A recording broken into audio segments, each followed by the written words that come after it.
Entonces ya, pues ya está grabando. Perfecto, muchas gracias. Nada más me gustaría, si por favor me indican si me escucho bien.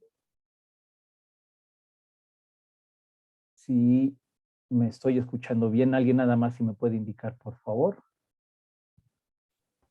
Sí, se escucha bien. Buenas tardes. Perfecto. Muy buenas tardes. Muchísimas gracias. Bueno, dice Cari que sí.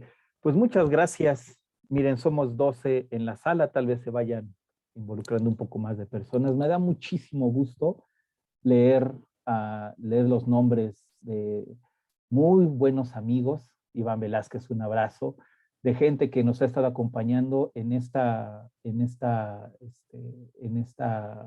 consejo, pero también en otros espacios, ¿no?, que hemos estado compartiendo, de profesores a los que yo admiro y respeto y que en algún momento tuve la fortuna de aprender algo de ellos de manera directa. Doctora Sara Cruz, muchas gracias por estar acá con nosotros. Y pues en realidad, repito, a todas quienes están en este momento en la sesión. Un saludo, doctora Sara Cruz, muchas gracias. Mire, también ya nos sigue por acá, qué amable. El día de hoy voy a trabajar esta temática de, ¿es posible la instrucción en la educación virtual? Por supuesto, el concepto de instrucción desde una perspectiva muy particular, que es la propuesta de Jeremy Brunner, psicólogo social, ¿no?, de finales del siglo pasado, que tuvo gran aportación al ámbito de la narrativa, sobre todo el segundo Brunner, yo así me gusta llamarlo, mientras que el primer Brunner, un cognitivista muy destacado, gran amigo de Piaget en su momento, escribiría también cosas bien interesantes desde la psicología cognitiva. Y el concepto de instrucción es el que retomo en esta ocasión para discutirlo. Ni siquiera va a ser una discusión profunda, más bien va a ser un análisis un tanto descriptivo, analítico, de lo que Jeremy Brunner propone como instrucción, y de ahí intentar dar una respuesta, no absoluta, por supuesto, a esta pregunta con la que yo titulé la plática de hoy: ¿será posible la instrucción en la educación virtual? Pues bueno, voy a empezar a compartir pantalla. Le agradezco muchísimo a Pavel, quien está administrando el espacio, miembro y colega de este consejo, por supuesto a los miembros del Consejo de Transformación Educativa, que habían tenido darle continuidad a este tipo de espacios desde hace ya casi 2 años. Pati por acá, Pati Hurtado, que también es una gran colega y amiga, miembro de este consejo, tal vez ahorita nos precise las fechas de cuántos años ya llevan, o ya llevamos de manera interrumpida, ¿no?, como consejo, con este tipo de mesas cada viernes. Y un abrazo y también un agradecimiento muy grande a Pati, que siempre está presente. Ahora está un poco convaleciente, nada grave por fortuna, nada de qué espantarnos por fortuna, pero sí necesita reposo. Y aunque necesita reposo, aquí está muy al pendiente de los asuntos técnicos, me decía hace unos minutos, lo que por supuesto le agradezco muchísimo. Voy a empezar a compartir pantalla. Voy a compartir toda mi pantalla para verlo aquí y me voy para acá. Miren. Espero ser lo más breve y lo más preciso con esta exposición. La idea es tener un espacio abierto de diálogo, tal vez hasta de debate, ¿no? Por supuesto, en el marco del respeto, del diálogo, ¿no? Y seguir construyendo de manera colectiva, pues, análisis, discusiones, reflexiones en torno a este tema que creo pues, no nos ha llamado la atención los últimos meses, tal vez el último año, precisamente porque la educación virtual llegó a trastocar de una manera sin precedentes a la presencialidad escolar, ¿no? Y creo que por eso sigue siendo vigente.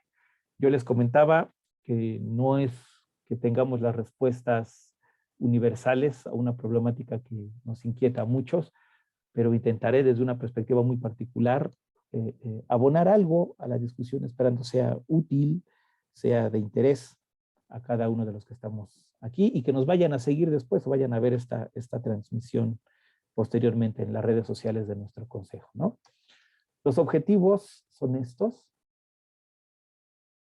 Gracias, el 22 de mayo cumpliremos 2 años, dice Pati Hurtado. Sí, gracias, muchas gracias, Pati. Gracias. Ahí está el dato, ¿no? Estos son los objetivos de esto que vamos a escuchar. Realizar un breve recorrido descriptivo analítico en torno a las principales características de la instrucción propuestas por Jeremy Brunner y discutir la posibilidad de la instrucción bajo modelos educativos virtuales, ¿no? ¿Será posible? ¿No será posible? Eso será la parte final. Un poco más que de semblanza, como para poner en contexto, ¿quién fue? Ahí está, ¿no? ¿Quién fue? ¿Qué hizo? Más que quién fue, ¿qué hizo? ¿Cuál es un poco el recorrido epistémico, ¿no? Conceptual, teórico de Jeremy Brunner? Ahí se me fue un 5, perdonen ustedes. No, solo que no lo separé. Bueno, perdónenme, nació en 1915, el 1 de octubre, y murió el 5 de junio de 2016. No tiene que 5 o 6 años aproximadamente, va para 6 años en 2022, que sería su fallecimiento. Hizo grandes aportes a la psicología cognitiva, es uno de los revolucionarios de la psicología cognitiva. Sus aportaciones en ese sentido serían por ahí de los 50, 60 más o menos. De hecho, lo que aquí vengo a platicarles es el capítulo primero de un libro que se llama Hacia una teoría de la instrucción, ¿no? Y yo retomo gran parte de lo que él plantea en su primer capítulo de ese libro, y su primer capítulo se llama Notas acerca de una teoría de la instrucción, ¿no? Y este libro es por ahí de los 60, si no me equivoco, ¿no? Bueno, él va a plantear que la psicología del aprendizaje no es teoría de la instrucción. ¿Por qué es importante hacer este señalamiento de acuerdo al autor? Porque la psicología del aprendizaje desde la perspectiva de Brunner es muy descriptiva, ¿no? Y ahí va a hacer y va a tomar de ejemplo de manera muy particular las propuestas psicogenéticas de Jean Piaget. Sabemos que Jean Piaget, sus estadios intelectuales, sus estadios mentales, ¿no? Bueno, toda esta teoría psicogenética creo que ya la conocemos. Y va a decir Jeremy Brunner que psicologías de esta naturaleza son muy descriptivas, mientras que la teoría de la instrucción, no es descriptiva únicamente, sino sobre todo prescriptiva y normativa. Es decir, hay preceptos y normas que debemos nosotros comprender, que debemos acatar al pie de la letra para lograr el proceso de la instrucción, que es algo complejo y que a la luz de Jeremy Brunner necesitaba comprenderse a cabalidad porque no estaba sucediendo en las escuelas, no se estaba instruyendo en las escuelas, ¿no? Ahorita vamos a avanzar un poquito en este asunto, ¿no? Y curiosamente, bueno, no sé si curiosamente, pero toma de ejemplo a Piaget porque en su momento fueron grandes amigos, grandes amigos. Y algo que revolucionaría el pensamiento de Jeremy Brunner sería cuando cae en sus manos un libro de Vygotsky. Recordemos que Vygotsky, marxista en su momento, sus obras póstumas, sobre todo una obra que se llama Pensamiento y Habla, ¿no? Esta obra póstuma de Vygotsky sería censurada en varios momentos de la historia y en varias regiones del mundo, incluyendo América y Europa. Pero cuando deja de ser ya tan censurada, esta obra, sobre todo Pensamiento y Habla, llega a las manos de Brunner. Brunner la lee, ¿no? Y de ser un cognitivista, vamos a utilizar esta palabra experimental, ¿no? Termina convirtiéndose en un cognitivista simbólico, por llamarlo de alguna forma, y él va a reconocer que este cambio de paradigmas en sus propias concepciones acerca de la mente y del hombre es gracias a la lectura que hizo de Vygotsky. Y el segundo Brunner, a partir de los 90, más o menos, un poquito antes y para acá, hasta sus últimas obras, le va a dedicar mucho espacio de sus reflexiones, o mucho tiempo de sus reflexiones, a hablar sobre narrativa, la construcción de significado y cosas muy similares. A mí, en lo personal, ese segundo Brunner, el que está muy clavado con lo simbólico, con la narrativa, con el concepto, ¿no? es el que me llama mucho más la atención que el Brunner, del que ahorita vamos a hablar. Sin embargo, esto que plantea acerca de la instrucción se me hace todavía muy pertinente, muy vigente, y creo que tiene, en varios momentos luces, ¿no?, que nos permitirán comprender los procesos educativos escolares, ¿no? Bueno, voy a ir leyendo sí, ya nos dice Pati. Bueno, de nada, Pati. Voy a ir leyendo los mensajes de manera alternada porque estamos aquí en los controles solitos, así que si de repente tomo pausas, me disculpo de manera anticipada. Va a decir Brunner que el proceso de enseñanza-aprendizaje no es proceso. Desde ciertos, tal vez también podría yo decirlo de esta forma, desde la didáctica tradicional entre comillas, ¿no?, porque no hay disciplina que no tenga su tradición, ¿no? Eso lo dirá muy bien Gadamer. Todas las disciplinas tienen sus propias tradiciones, ¿no? Desde la didáctica tradicional, creemos que el proceso de enseñanza-aprendizaje primero es uno.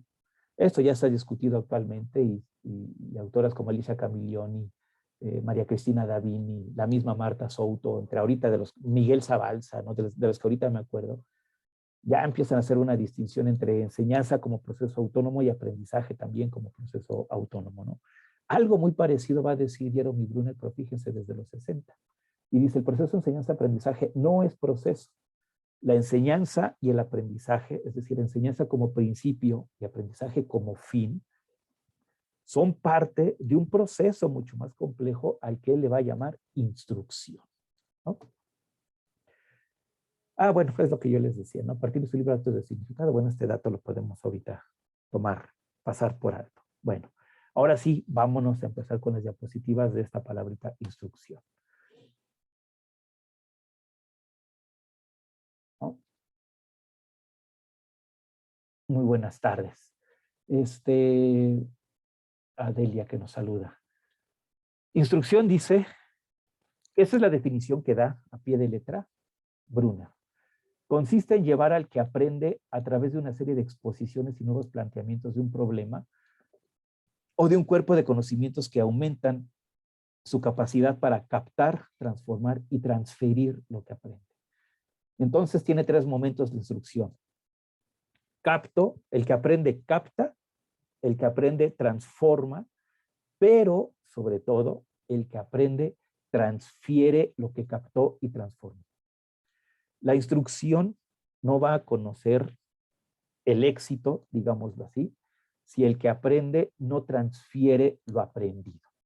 ¿Voy claro? No es únicamente con que se lo apropie, dirá Brunner, sino una vez que se lo apropia, aprehensión con H, que lo hace suyo, que lo incorpora, ¿no?, lo transfiere. Y cuando transfiere eso que aprendió, es ahí, de manera exitosa, ¿no? Y la transferencia de manera exitosa es que el otro también logre captar y transformar lo que aprendió, ¿no? ¿Me explico? Bueno, cuando esa transferencia se da, es cuando entonces la instrucción podemos decir que llegó a buen término. Tal vez aquí valga decir algo. Pues, quienes somos pedagogos, tal vez varios de los conceptos que ahorita voy a mencionar nos hagan ruido. Transferencia, instrucción, captar, ¿no? No es la intención de este espacio. Creo que es pertinente la delimitación o la anotación, no haya nota a pie de página.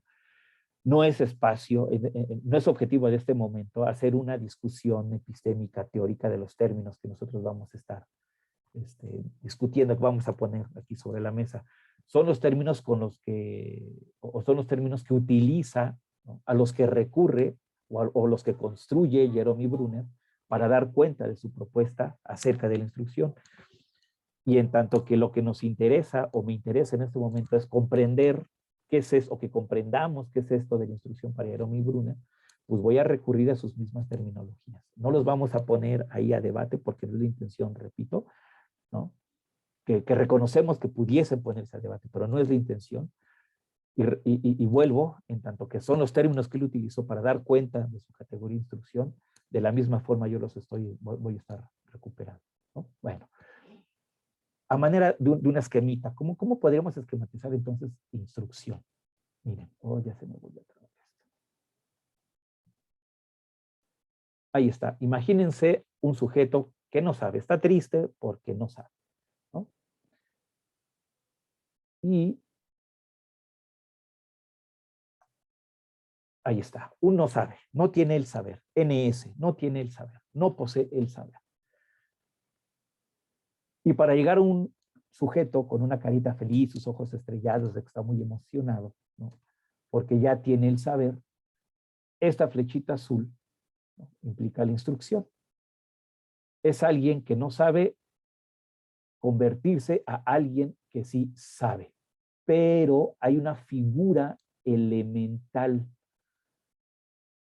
insustituible, de acuerdo a la lógica de Brunner, para que se logre este proceso. Es decir, alguien que no sabe, a alguien que sí sabe, no puede llegar a saber de manera autónoma, vamos a utilizar esta palabra, sino necesitamos la mediación de un instructor, de un profesor, de un instructor. Entonces, este muñequito en rojo, instructor, es el que lleva a cabo el proceso de instrucción.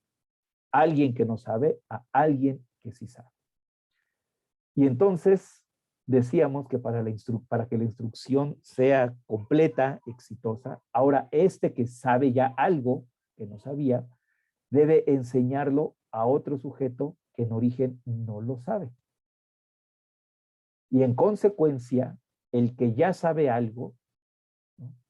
Gracias a la instrucción mediada por el instructor, ahora él se convierte en instructor para enseñar algo a alguien que en origen es un aprendiz.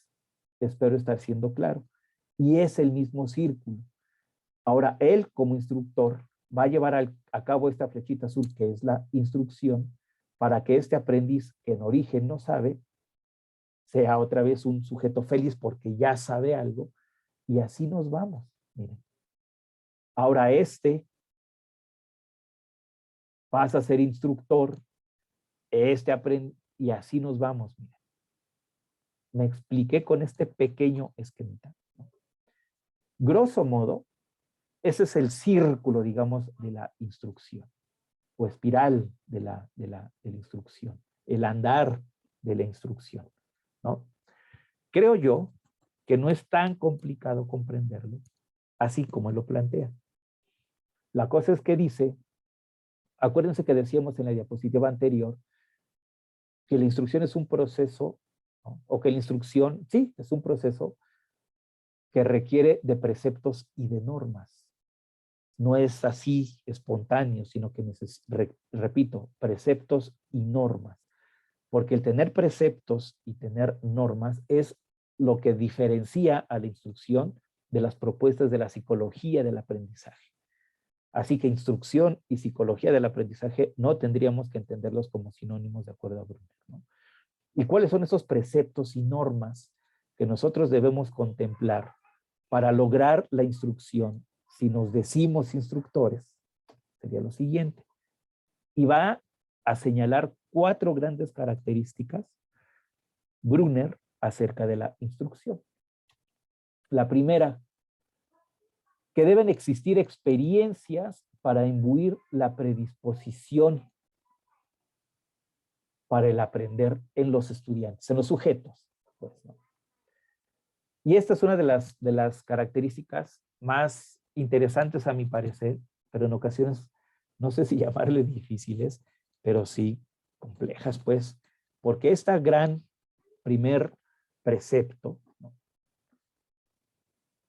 Que se generen experiencias para imbuir predisposición para aprender en el estudiante, deben generarse en los contextos sociales de los estudiantes. Es decir, no generarse únicamente en la escuela, sino que los estudiantes ya deben ingresar a los colegios con esta predisposición al aprendizaje. Se me ocurre explicar este punto de la siguiente manera. Tal vez un poco alejado, pero si alguien tiene un mejor ejemplo, estaría muy agradecido con que lo manifestara. Se me ocurre decirlo de esta forma. Imaginemos que tenemos muchas ganas de ir al cine. ¿no? Y yo le digo a un buen amigo, ¿no? Oye, vamos al cine, pero no sé qué ver, qué quieres ver, no sé, simplemente tengo muchas ganas de ir al cine. Ahí en el cine vemos qué película se nos antoja, pero tengo un montón de ganas de ir al cine. Ah, pues ok, vamos al cine y ahí ya escogemos la película y con todo gusto disfrutamos la película que hayamos elegido. No importa cuál fue, la disfrutamos porque yo que tenía muchas ganas de ir al cine, no en ver una película en particular, sino ir al cine. Pensemos que el aprendizaje es el cine. Tengo muchas ganas de aprender, que no sé, simplemente quiero aprender lo que se pueda, lo que estar abierto a la posibilidad del aprendizaje, al acontecer del aprendizaje. ¿Me explico? No un aprendizaje en concreto, sino del aprendizaje. Con esta predisposición al aprendizaje es con la que dice Jerome Bruner, lo ideal tendrían que ya presentarse los estudiantes al colegio, ¿no? Y esto es una tarea de la sociedad, ¿no? Y dice, y si es posible, porque en las sociedades, en diversas sociedades, así como existe predisposición a entregarse a diversas prácticas culturales, a vivir con goce ciertas prácticas culturales, de la misma forma la sociedad podría estar abierta, ¿no? a imbuir experiencias para que los estudiantes estén dispuestos a aprender todo lo que puedan aprender. Espero haber sido claro. Y tal vez un ejemplo, siguiendo esta lógica de Bruner, en donde en las sociedades, ¿no? Los sujetos ya están predestinados a vivir con goce determinadas prácticas culturales, pues los vemos en las fiestas decembrinas, ¿no? Lo vemos en los festejos al día, aquí ya no hay niños, creo, en esta mesa, pero pues al Día de Reyes, a creer en el Día de Reyes, ¿me explicó? Entonces viven el día con mucha emoción, porque días antes ya están viviéndolo con arte. Bueno, algo así creo yo puede ser esto de imbuir predisposición, generar experiencias donde los estudiantes ya lleguen con muchas ganas de estar al tiro, de estar gozosos, de vivir la escuela, de vivir el contexto áulico. Bueno, y para mantener esta predisposición, este goce al aprendizaje, necesitamos fomentar ya, ahora sí, en contextos escolares, que ellos exploren sus propias alternativas para la resolución de problemas. No darles la solución, sino generar experiencias en donde ellos vayan construyendo los métodos, las técnicas, las formas de resolver las problemáticas. ¿Voy claro? Y esto sí ya es tarea de la escuela. Y en esta exploración de alternativas, el instructor, vamos a utilizar instructor, profesor en este momento como sinónimos. El profesor o instructor, ¿no? Tiene que estar todo el tiempo atento. ¿Por qué? Porque en esa exploración de alternativas los estudiantes pues van a encontrar conflictos, equivocaciones, errores, ¿no? Que pueden generarles muchísima angustia cuando se equivoquen y desistir del intento. Y entonces lo que debe buscar el profesor es que la angustia por el error sea menos impactante que la satisfacción del logro. Saber que la equivocación es parte del proceso, ¿no? Es como cuando de repente me va mal en el amor y decir, ya no vuelvo a amar nunca, ya no vuelvo a creer en las mujeres jamás. No, pues es parte, ¿no? El dolor, la lágrima, la angustia, ¿no? La desesperación, el desgarre, es parte del amar. Y entonces no hay que doblegarnos pues ante la angustia, sino seguir, comprender que es parte del amar y que en el amar hay una satisfacción, hay un goce, hay una plenitud mucho más grande, más poderosa, ¿no? Que los dolores que podríamos estar viviendo, ¿no? Al amar. No sé si me explique, pues. Y aquí sí tiene que estar muy presente el profesor en todo momento. Repito, buscar generar los entornos para que los estudiantes vayan construyendo sus alternativas de solución, pero que cuando encuentren error, no se angustien y desistan, sino que comprendan que cuando logren la resolución del problema, esa satisfacción será mucho más gratificante, ¿no? que la pena o la insatisfacción que hayan vivido por no haberlo hecho a la primera. No sé si voy claro. Bueno, esa es la primera característica de la instrucción de Brunner. La segunda, hay que estructurar óptimamente el cuerpo de conocimientos que se va a aprender. Estructurar óptimamente el cuerpo de conocimientos que se va a aprender. Darle una, ahora le llamaríamos estar consciente de nuestra, ahí se me fue la palabrita, la tenía aquí en la punta, secuencia didáctica, ¿no? Pueden llamarle así, la secuencia didáctica, y se puede llamar de algunas otras formas, ¿no? Algo hay, yo creo, de valioso tal vez en toda esta tecnocracia escolar de que nos piden planeaciones, porque en cierto sentido en las planeaciones, ¿no? A cualquier nivel, pues ya estructuramos en cierto sentido qué contenidos, los objetivos y depositar mucho, o depositar un valor pedagógico, o más bien depositar mucho valor pedagógico a las planeaciones, creo que ahí sí es una equivocación, pero tienen, ¿no? Ahí tienen su función, tienen su momento valioso en estos asuntos. Y entonces estructuramos nuestro cuerpo de conocimientos que se va a aprender, porque así sabemos qué enseñar primero, en consecuencia, qué aprender primero, porque aquí tal vez sí entraría muy bien esto de comenzar por lo básico y terminar con lo complejo, ¿no? ¿Qué contenidos son los básicos por los cuales debemos comenzar para terminar en el aprendizaje de contenidos cada vez más complejos, ¿no? ¿Qué habilidades básicas para concluir con las habilidades más robustas? ¿Voy claro? Y primero es, ay, ¿por qué no me deja avanzar? Ahí está. Hay que aprender a economizar contenidos. En el ámbito de lo curricular, me he encontrado que a esto se le llama contenidos esenciales. Pensemos que yo voy a dar una materia, la que ustedes piensen, quieran, ¿no? La que están impartiendo en este momento, no lo sé. Tengo mi programa curricular y entonces de esas 4 unidades, cada unidad tiene sus propios contenidos y entonces de estas unidades yo considero que son esenciales ciertos contenidos y entonces los vamos estructurando. Y el mismo Brunner dice esto, ¿eh?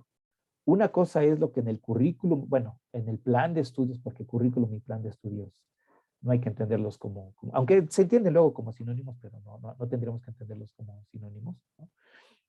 En el plan de estudios, dice Brunner, ¿no? Una cosa es lo que se dice en el plan de estudios y otra cosa lo que el instructor especialista en la materia opina de la manera en que se estructuraron los contenidos curriculares. Entonces yo como especialista en la materia hago un análisis de los contenidos y digo, estos tal vez pueden ir arriba, estos tal vez después y estos tal vez al último. Pero además de todo lo que me está indicando la asignatura que debo enseñar y que el estudiante pues debe aprender, ¿no? De que el joven o los niños deben aprender, vamos a hacer las selecciones de lo más básico a lo complejo y estructurarlos, ¿no? En esta lógica. Y entonces ahí es cuando yo economizo contenidos. Pero para poder economizar contenidos necesitamos ser especialistas de la materia que estamos enseñando. Y hay todo un tema, ¿eh? Porque yo recuerdo que cuando empecé a fungir como profesor, pues soy honesto, varias de las materias que me asignaban en ocasiones no tenía tenía ahí, sí, yo me aplico. Sí, claro, sí, no, sí, yo me rifo, pero pues no era el especialista de las asignaturas, pero pues uno bueno, yo las tomaba para no dejar de tener clases en el semestre, ¿me explico? Y reconozco que ahí hay un tema también ético-político de responsabilidad y compromiso docente, y bueno, nos podríamos ir.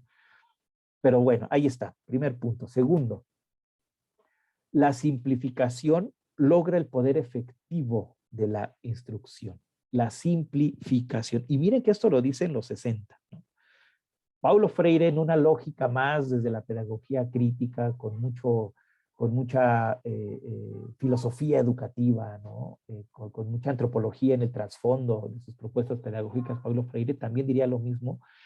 más o menos, si no es que lo mismo, sobre todo, y no es que lo diga solamente en este libro, pero lo dice en varios momentos, pero de manera muy particular, ¿no? En un libro que se llama, ay, caramba, ya lo tenía aquí. El capítulo es sobre pedagogía crítica. El grito manso. Ese es el nombre del libro, El grito manso. Y tiene un capítulo muy en particular que le dedica a la pedagogía crítica, y es cuando habla también del profesor simplista y del profesor simplificador. Usa esa palabra, simplificador, ¿no? De la misma forma, Brunner va a entender al instructor simplificador, no como simplista, que hace vacuos los contenidos, sino que en un afán de que sean comprensibles, de que sean asequibles a los estudiantes, ¿no? Les quita la esencia y los hace vacuos, fútiles. ¿Fue claro? Sino que la simplificación es primero, y aquí regresamos a la importancia de ser especialistas en las materias que impartimos, porque la simplificación es comprender a profundidad eso que estoy enseñando para después lograr esa simplificación y dar o lograr con lenguaje adecuado, utilizar con los ejemplos que estén acordes, ¿no? A los estudiantes, a los contextos, a las características de quienes están aprendiendo, ¿no? Lograr dar esos contenidos. Voy a dar, y perdón que recurra otra vez a lo anecdótico, había en la carrera, soy pedagogo de formación, ¿no?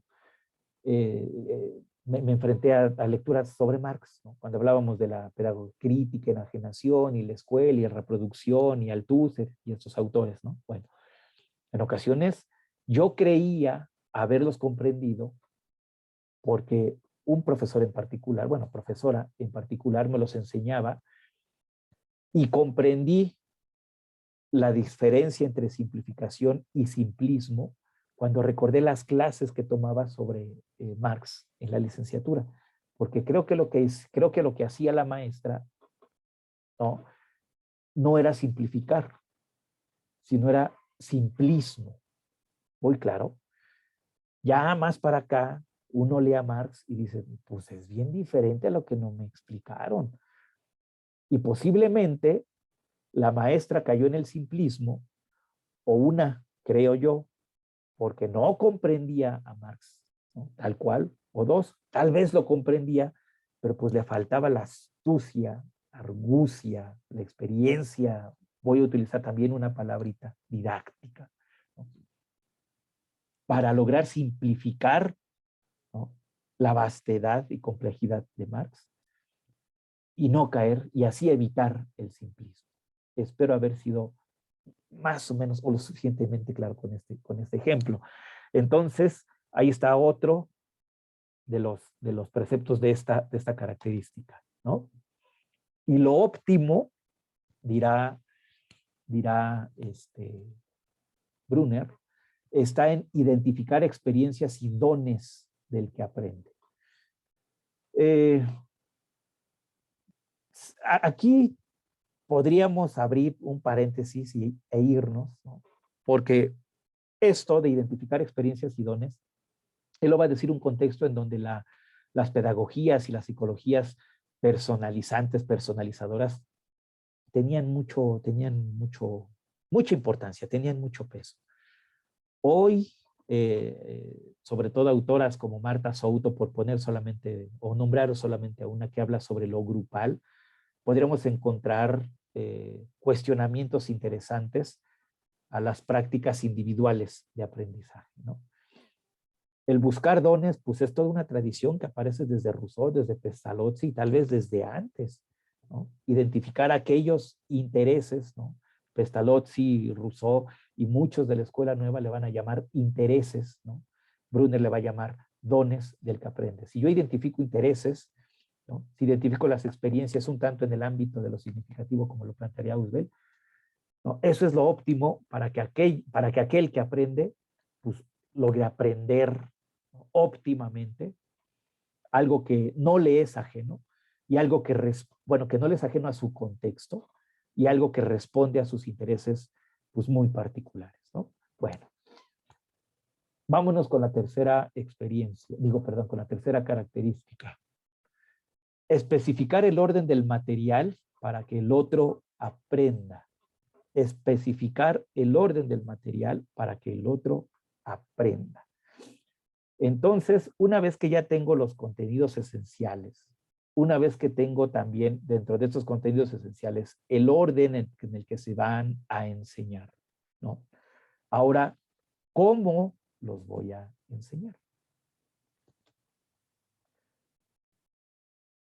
Hay que generar incertidumbre para incentivar, regresamos a la primera característica, la exploración de alternativas.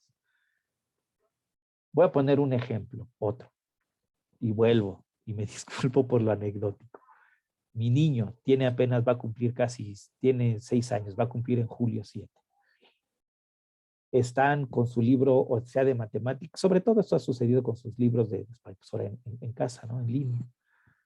Y la maestra, hay un ejercicio, voy a poner un ejemplo, intentar ser muy preciso para intentar aclarar a dónde quiero llegar con este asunto, ¿no? Con este show. Ellos hicieron ya lectura de 4 cuentos, Caperucita y otros 3, no me acuerdo. Y en los 4 cuentos, como personaje principal, hay un lobo.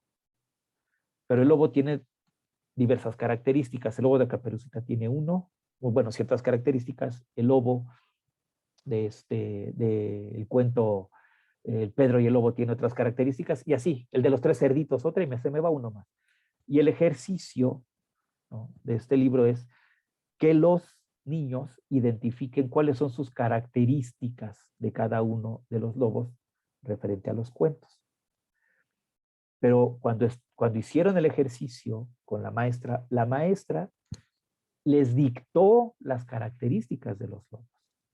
Ah, miren, y no eran características físicas, eran características en cuanto a su carácter, que si era gruñón, que si era esto, que muy claro.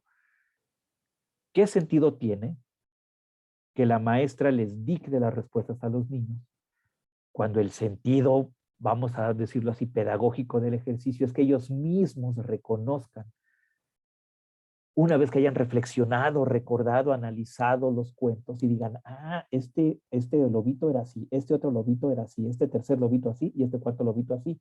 Pero si la maestra les dice las respuestas, el sentido pedagógico del ejercicio se aniquiló. Muy claro. Lo que se tendría que generar es algo así, que ellos mismos construyan, analicen, reflexionen y lleguen a lo que el ejercicio les dice.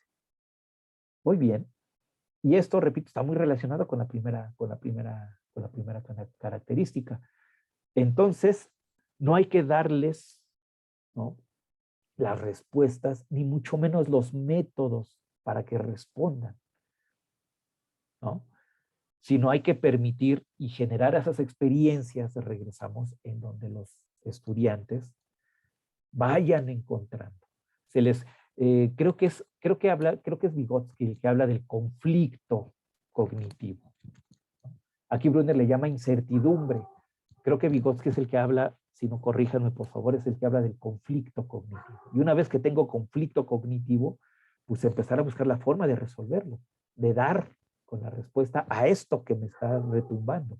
No es ir a acudir con mi instructora a decir, oiga, maestro, ¿cómo lo resuelvo? Sino yo. Y esto todo el tiempo tiene que estar mediado por los instructores, ¿no? Regresamos muy similar a la primera característica, equilibrio entre angustia y satisfacción, y ahí debe que estar todo el tiempo el profesor. Si te genera angustia, sí, es normal, es común, claro, pero pues abusado, es parte del proceso. Y ahorita verás que si lo resuelves, te vas a sentir mucho mejor. No sé, buscar las formas, ¿no? Vuelvo a estar mediando, estar ahí al tiro, estar atento. ¿Me explico? No hay orden único, responde a las experiencias del que aprende. Muy bien, no hay orden único, responde a las experiencias del que aprende. Híjole, le han de estar zumbando las orejas a la maestra de mi heredero, de mi niño, pero recurro. Cuando están haciendo matemáticas, sumas, restas, ¿no? De repente les dice, escucho cómo les dice, ¿no? Sí, sí, sí, pero recuerden el método que yo les enseñé. Así es más fácil para que no se pierdan. Así es más fácil para que no se lleven más tiempo, ¿no? Recuerden el método que yo los enseñé. Y constantemente los regresa, los regresa, los regresa, los regresa. A tal grado que la otra vez mi esposa estaba intentando resolver pues sí, ecuaciones que le dejaron a mi niño en el cuaderno. Y pues mi esposa con algún método distinto al de la maestra y el niño, bueno, mi hijo dice, no, no, no, no, no, es que eso no lo entiendo, ese no está, no, no, no, no, yo lo voy a hacer como me lo explicó mi maestra, porque ese es el método correcto. ¿Se dan cuenta? Entonces no hay orden único. Que lleguemos al resultado, ¿no? Y a lo mejor ni siquiera al resultado general, pero a eso que ya resolvió mi inquietud, eso es. ¿Y de qué forma? No importa, pero lleguemos. ¿Muy claro? Bueno, última característica, especificar ritmo de recompensas. Brunner le va a llamar recompensas pues al apapacho, es decir, lo hiciste muy bien, muy a todo dar, felicidades, ¿no? Bueno, a las felicitaciones, me hizo bueno con esa palabrita, que le podamos dar de aliento a los estudiantes y con él se sienta bien. Estas recompensas harán precisamente, ¿no?, que las angustias sean menos y que las satisfacciones sean mayores, ¿no? Va a haber dos tipos de recompensas para este autor, las extrínsecas y las intrínsecas. Creo que no hay mucha arte en esta diferenciación.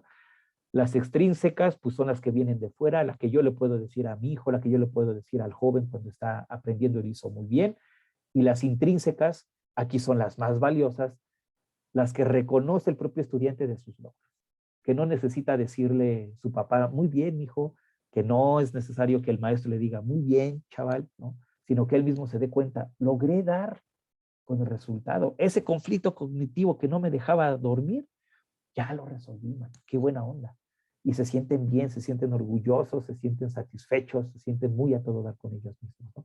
¿Y quién de nosotros no ha vivido una recompensa intrínseca de esta naturaleza? Creo que en muchos sentidos las hemos vivido, ¿no? Y sabemos, creo muy bien de lo que intenta hablar Jeremy Brunner. Y otras recompensas que son las inmediatas y las diferidas, ¿no? Creo tampoco hay mucho que escarbarle aquí. Inmediato es al momento y diferidas, ¿no?, después de resolver el problema o la situación. Ejemplo, pensemos que estamos dando clase y sobre matemáticas o algo que están haciendo en el pizarrón y le pedimos a algún fulanito, algún estudiante que pase. A ver, pásale por favor, y ya está resolviendo. Imaginemos que durante la resolución de este problema cae en un error. La recompensa inmediata es en ese mismo momento decirle al estudiante, fulanito, Ángel, no sé, Ángel, te interrumpo tantito por favor porque, mira, revisa bien lo que has hecho. En ese momento, ¿no? Y entonces en ese momento revisa, sí, cierto, profe, gracias, me estaba equivocando. Una recompensa diferida. Dejas que identificas en el error, no dices nada y dejas que el estudiante concluya con la resolución del problema. Y no da el resultado. Resulta que no es, ¿no?, pensando en matemáticas, que no llegó al resultado correcto. Y el estudiante pues se va a sacar de onda, le va a decir, sí, mira, es que caíste en una equivocación, mi estimado Ángel, pero no te preocupes, a ver, revisa toda la ecuación e identifica en dónde está. No sé si estoy siendo, ¿no? Y entonces, es esta, muy bien, perfecto, ya ves, lo hiciste a todo dar, pero hasta después del proceso. Inmediato es ahí mismo, ¿no? Bueno. Y la recompensa se convierte en información correctiva, ¿no? Y la información correctiva, y está así subrayadito, es, creo que como su nombre lo indica, es esa información que nos va a permitir ir corrigiendo, ya sea de manera inmediata o diferida, la manera en que nosotros vamos resolviendo nuestros problemas. Si hay una recompensa inmediata, me va a ayudar, aquí la regué, poner atención para no volverla a regar. Diferida, de la misma forma. Miren, aquí fue, qué buena onda, para la siguiente estar muy atento a lo que hice. Y entonces estas recompensas que se convierten en informaciones correctivas, ¿no? También hay que aprender a darlas de acuerdo al momento, al lugar y a la forma. Y esto ahí también tiene mucho que ver el instructor, porque el momento, el lugar y la forma hace precisamente que los estudiantes, cuando se les haga notar sus equivocaciones, sus errores, ¿no? No sea más la angustia que la satisfacción. Es decir, no se sientan apenados, abrumados, expuestos, en ocasiones hasta miserables, incompetentes. No es esa la intención de la recompensa. No es que se sientan, pues sí, miserables ante el regaño, ante el señalamiento y la exposición del profesor, sino que sí digan, caray, me equivoqué, pero no pasa nada y seguimos y adelante. No sé si me estoy dando a entender. Y para eso regreso a estos tres elementos que le da a la recompensa o que señala para la recompensa de Jeremy Brunner: el momento, el lugar y la forma, ¿no? Bueno, esto sí, sí, ¿no? Al parecer sí, doctora Sara Cruz, y coincido, ¿no? Y ahorita podríamos dialogar sobre esto sin problema, ¿no? Bueno, ahora, esto es grosso modo, ¿no? Intenté ser no simplista, pero sí simplificar. Espero no haber caído en el simplismo y sí haber logrado la simplificación de lo que Jeremy Brunner plantea en su primer capítulo, que se llama Notas para una teoría de la instrucción. Ahora, vamos a esto. Bueno, falta un poquito. La cosa es de que al final, ¿no? Los profesores, los instructores, deben pensar en el estudiante de esta forma, una primera nubecita. La instrucción es para que los estudiantes rompan con los significados convencionales de los recursos que utilizan. Decíamos que deben encontrar sus propios métodos. A lo mejor en ocasiones no son tan ortodoxos, pero pues si les funcionó, hacerles notar que les funcionó, ¿no? Bien, ¿no? Que aunque no hayan sido tan ortodoxos. Ejemplo, cuando nosotros pensamos en un martillo, regularmente pensamos en una herramienta para carpintería, para hacer trabajos de albañilería o trabajos de electricidad o algo. Pero también un martillo puede ser un arma para asesinar a una persona, ¿no? Un martillo puede ser también un objeto con el que nosotros rompamos una ventana de un auto, o bueno, el cristal de un auto o la ventana de una casa y nos metamos a delinquir, ¿no? Puede ser, bueno, yo les decía, puede convertirse en un momento en arma para la defensa personal, ¿no? Ante un ataque inminente. No lo sé, ¿me explico? Dependiendo de las circunstancias, pero también, ¿no? La manera en que nosotros intentamos resolver las situaciones es como vamos haciendo uso de los recursos. Y entonces esta primera es romper con los significados convencionales, es decir, dejar de pensar al martillo como una herramienta para clavar clavos y pensarla también como una herramienta para muchas otras cosas. Yo he visto gente que destapa cervezas con las muelas, con los dientes, y digo, caray, nunca pensé que los dientes pudieran ser para eso, y lo hacen de una manera, ¿no? Voy claro. Entonces, romper con los significados convencionales también es parte de la instrucción. La otra debe reconocer los contenidos que sean símiles a su capacidad de aprender para que la frustración sea la menos. Un ejemplo, igual posiblemente burdo, ¿no? Si yo quiero aprender a volar cuando tengo 6 años como Superman, pues debo comprender que no es posible volar como Superman y que eso no lo puedo aprender, ni lo puedo desarrollar, ni lo puedo llevar a cabo porque Superman no existe, es un personaje ficticio y por mucho que me entretenga, imposible será poder elevarnos por los aires, levitar y dirigirme a grandes velocidades por el mundo. Mientras más rápido lo comprende el estudiante, un niño de 6 años, menos serán sus frustraciones y tal vez hasta los daños físicos que se pueda él mismo ocasionar intentando volar como Superman. ¿Me explicó? Bueno, solo así podrá descubrir por sí mismo la información correctiva. Volvemos de importancia de la información correctiva, que lo lleve a la resolución efectiva de problemas. La información correctiva, regresamos a las primeras, primera y tercera característica, información correctiva, que aunque le genere así escozor, no lo detenga, ¿no? Y no lo inhiba, no lo inmovilice, sino que le prende el foco y le diga, ya sé por dónde no ir y buscar otras alternativas. ¿Voy claro? Y el estudiante podría decir, desarrollé mi propio método, sé que no es el mejor, yo les decía, tal vez ni el más ortodoxo, pero pero es mi logro y así resolví la bronca que tenía enfrente, ¿no? Y a partir de hoy, mi actitud frente a los problemas en definitiva será otra. Otra cosa importante, y creo que no lo mencioné,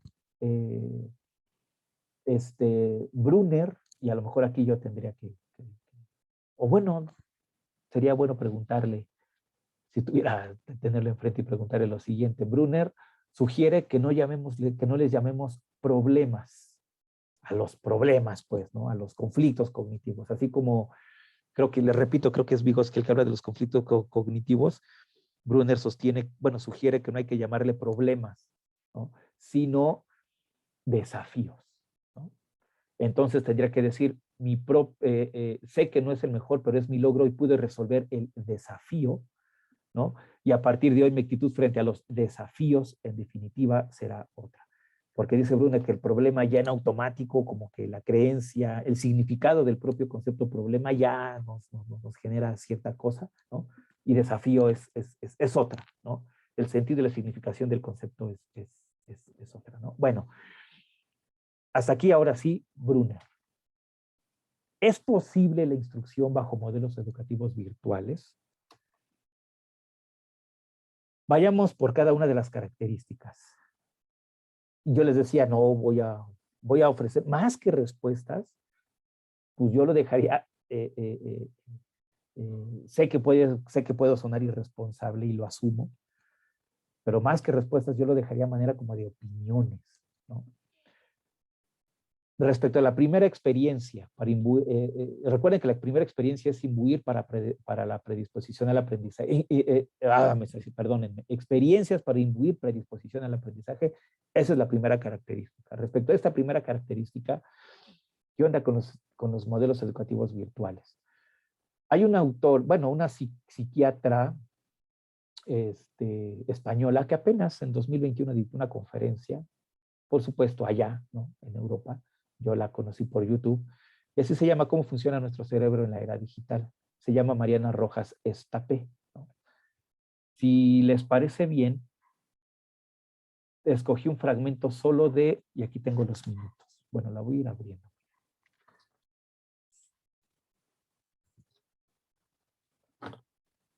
Que la escuchemos a ella misma. Que yo no se los platique. Ay, aquí está. Híjole, ¿qué me dijo? Tu navegador está actualizado. Julieta. No, pero sí se puede. Sí se puede. No sé qué está pasando aquí, pero sí se puede.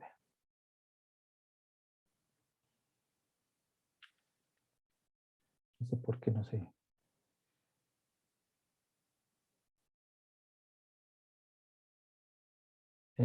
Híjole, ¿cómo le hacemos? Bueno, ahorita a ver si lo revisamos, para no tener mucho aquí. Lo abro de una manera diferente, ¿no? La cosa es de que esta doctora en psiquiatría dice que nos estamos desocupando eso no lo dice ella, eso lo digo yo. Pero ella en esta conferencia dice que las pantallas han atrapado nuestra atención y el dinamismo de la pantalla, el entretenimiento que encontramos en la pantalla, la diversidad visual de iluminación y etcétera que encontramos en la pantalla, voy a utilizar palabras coloquiales, hace que nuestro cerebro se haga un ente perezoso, ¿no? Porque el dinamismo que nosotros buscamos en la pantalla y que a su vez nos genera satisfacciones muy particulares que solo en la pantalla encontramos, ¿no? nos orilla a que estemos ya distraídos cuando no estamos frente a la pantalla y todo el tiempo estemos buscando la pantalla. Y cuando hablo de la pantalla, me refiero a todo lo que implica la pantalla, todo lo que podemos encontrar en la pantalla. O sea, no es decir la pantalla en sí mismo solita, sino los contenidos multimedia, los contenidos digitales de la telemática, tecnológicos, etcétera, etcétera, que se manifiestan a través de la pantalla. Y esos contenidos que se manifiestan a través de la pantalla nos dejan absortos, ¿no? Y difícilmente eso absorto que yo siento frente a la pantalla, lo voy a sentir fuera de la pantalla. En consecuencia, todo el tiempo queremos estar ahí, estar ahí, estar ahí, estar ahí, ¿no? ¿A dónde quiero llegar con esto? Que la tecnología, a pesar de que tiene grandes beneficios, no lo negamos, ¿no? Podemos llegar o podemos caer en el desocuparnos por el aprendizaje. Y recordemos que el aprendizaje implica un ejercicio intelectual, ¿eh? Requiere un ejercicio intelectual, ¿no? No es posible aprender si no nos esforzamos intelectualmente. Por eso también el aprendizaje es un acto volitivo, de voluntad. No voy a aprender por osmosis y el otro no va a aprender por mí. Soy yo el que decido aprender en tanto que decido pensar y echar a andar el intelecto. De lo contrario, no aprenderé, ¿no? Y entonces, esta absorción de las pantallas, dice esta psiquiatra, nos puede llevar a esto y entonces nos enfocamos en el dinamismo que ofrecen las tecnologías. Y aquí hay algo que hay en varios momentos, y bueno, hay personas aquí que creo yo estuvieron en la mesa fabulosa que tuvimos el año pasado con Jorge La Rosa y otros grandes también, pero Jorge La Rosa, ¿no? Cuando Jorge La Rosa habla acerca del estudio y otras cosas, que el estudio es, volvemos a esto, un ejercicio de abstracción, de razón, de intelectualidad, ¿no? Y cuando intentamos que el estudio se convierta en entretenimiento a través de las gamificaciones y estas cosas, podríamos estar atentando contra el mismo sentido y el propio sentido del estudio. Y lo que nosotros encontramos en las pantallas es mucho el entretenimiento, voy claro, el no hacer aburrido el aprendizaje. Cuando el ejercicio intelectual para aprender, al menos desde esta lógica de Jorge La Rosa, no tiene por qué precisamente ser entretenido. El goce está precisamente en el ejercicio, en el mismo ejercicio intelectual. Ahí encontramos el goce. No me voy a detener más en esto porque no puedo perderme del objetivo de la charla, porque es también lo que intento es establecerlo desde una mirada muy particular, como es la de Jeremy Brunner, ¿no? Pero ahí está una opinión, yo les decía más que respuesta, y disculpen una vez más si sueno tan irresponsable al decir solo opinión, pero creo que es eso, ¿no? Tendría que lucubrar más para poder llegar a respuestas un tanto más contundentes, si es que las hay. Respecto a la segunda característica, estructurar óptimamente el cuerpo de conocimientos que se van a aprender, ¿no? Bueno, yo creo que en el modelo educativos virtuales en línea, a distancia en línea, o ahora como los llaman híbridos, mixtos, que también es todo un debate conceptual, ¿no? El modelo del aula invertida es una propuesta que vale la pena recuperar.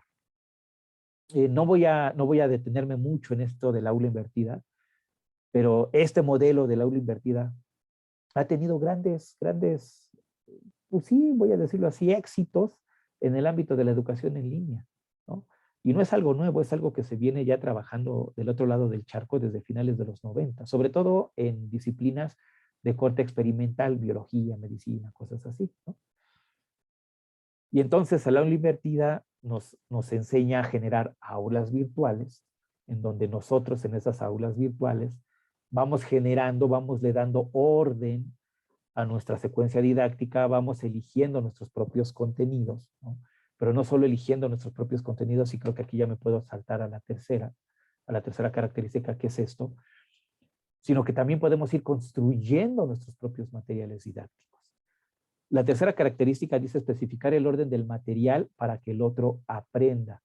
Y entonces ya en la red encontramos vasta diversidad de recursos didácticos digitales. Basta, vastísima. Desde los, entre comillas, ya tradicionales como el video, los YouTube, ¿no? Hasta muchos otros más. De interacción hay plataformas, visitas virtuales a museos, etcétera, etcétera. El mismo Google Earth, ¿no? En donde ya podemos nosotros, a través de esta aplicación, valga la palabra visitar virtualmente ciertas regiones, por muy alejadas del planeta, ya podemos estar ahí, ¿no? En fin, no sé, hay una diversidad magnífica de recursos digitales que podemos utilizarlos didácticamente, ¿no? Y irlos aprovechando en esos espacios virtuales. Sobre todo, encontramos elementos digitales que antes no teníamos a la mano para la creación de nuestros propios materiales didácticos. Una cosa es encontrar recursos que otros han hecho, a lo mejor no con fines escolares, pero que me sirven para impartir, para fortalecer, ¿no? un contenido curricular, pero también herramientas para que yo construya mis propios materiales didácticos. Un podcast puede ser un material didáctico. Yo, Omar de la Rosa, me aviento un podcast. Yo, Omar de la Rosa, aplicaciones como Flipgrid, por ejemplo, en donde hago un video y edito y hago y deshago. En fin, solo puse 2 ejemplos. ¿Muy claro? Entonces, en ese sentido, al menos creo yo, en la segunda y tercera característica, sí sería posible, ¿no?, estructurar óptimamente y especificar el orden del material en espacios virtuales, en espacios en línea. Respecto a la última, especificar ritmo de recompensas intrínsecas, yo creo que sin problema, ¿no? Si nosotros vamos diseñando ciertas estrategias de evaluación o de aprendizaje en donde los estudiantes no solo demuestran, valga la palabra, lo aprendido, sino también, valga también la palabra, van midiéndose a ellos mismos, ¿no? Pues yo creo que sin problema esas recompensas intrínsecas, ¿no? Y las informaciones correctivas pues van a darse. Las extrínsecas, ahí sí ya podríamos ponerlo, no sé, tal vez un tanto en duda, porque para las extrínsecas, forzosamente, de acuerdo a la perspectiva de Brunner, se necesita de un instructor, ¿no? Ahora le llaman mucho a esto retroalimentación. Y una máquina, un algoritmo no te puede retroalimentar, ¿no? O un otro sí, aunque sea a través de correo electrónico, no necesitamos el cuerpo a cuerpo, cara a cara. Tal vez hasta en correo electrónico, como se utiliza mucho en prepa en línea C. Pero necesitamos de un otro que esté dispuesto a la retroalimentación, que esté dispuesto, ¿no?, a esa recompensa extrínseca. Bueno, conclusiones, yo llegaría a 3 muy generales. Responder sí o no a la pregunta, ¿es posible la instrucción en la educación virtual? Creo que sería muy aventurado. Decir sí o no, no lo sé. Yo no creo, por lo mismo que decía hace ratito, ¿no? Porque hay posicionamientos disciplinarios diversos de índole didáctico, psicológico y pedagógico que nos dicen que la discusión dista mucho de llegar a su fin, porque creo yo sería muy fácil caer en los planteamientos que cuestiona esta Edith Ledwin, ¿no?, pedagoga argentina. Dice Edith Ledwin, cuando hablamos de las tecnologías, solemos caer en la tecnofobia o en la tecnofilia, ¿no? Si caemos en la tecnofobia, es muy fácil decir, las tecnologías son una aberración, son la encarnación del mismísimo Belcebú, ¿no? Y entonces, nada que ver con las tecnologías. Y eso no va, dice Ledwin. O lo otro, ¿no?, caer en la tecnofilia sería decir, las tecnologías es lo mejor que le puede haber pasado al mundo, a la educación, al hombre, ¿no? Es la maravilla, es la neta del... Bueno, también caer en ese extremo, dice Ledwin, no. Hay que estar constantemente en la reflexión, en la discusión. Por eso, al menos yo aquí menciono 3 índoles, didáctico, psicológico y pedagógico, que nos dicen que la discusión dista mucho de llegar a su fin. Pero también lo sociológico tiene que decir lo suyo, lo político tiene que decir lo suyo, lo económico tiene que decir lo suyo, el mercado tiene que decir lo suyo, ¿no? Pregúntenle a, no sé quién sea el dueño de Zoom o cuánto dinero se está clavando en este momento, ¿no?, a raíz de estas contingencias, ¿no? Bueno, lo que creo indiscutible es que los modelos educativos en línea o híbridos o mixtos o virtuales o como les vayamos a llamar, ahí también hay pendiente toda una delimitación conceptual, ¿no? Claudio Rama, que es posiblemente lo han, bueno, o no sé, a lo mejor escuchado o leído, ¿no? Es uno de los primeros que pues habla hablar de eso sobre el aprendizaje híbrido y educación híbrida uruguayo, ¿no? Aunque dice cosas muy, muy concretas, creo que el debate conceptual sigue estando abierto. Más allá de cómo les vayamos a llamar, bueno, han trastocado las prácticas escolares presenciales de tal forma que es necesario seguir discutiendo acerca de sus posibilidades y límites formativos, y formativo meramente en un sentido disciplinar y profesional, ¿no? Dicho lo anterior, pues por su atención, muchas gracias. Ahí está mi correo por si alguien quiere, eh, no sé, eh, seguir platicando sobre este asunto. Yo encantadísimo de la vida y seguir aprendiendo pues de todo lo que ustedes puedan aportar, puedan discutir. Sé de alguien que es muy admirado y querido por mí, que está aquí en la sala, que está estudiando una maestría sobre estos asuntos. Posiblemente algunos de ustedes también, ¿no? Estén más documentados, con experiencias más cercanas a los ámbitos virtuales que las de un servidor y puedan abonar mucho a que piense de una manera eh, otra, ¿no? Esto que acabo de compartir.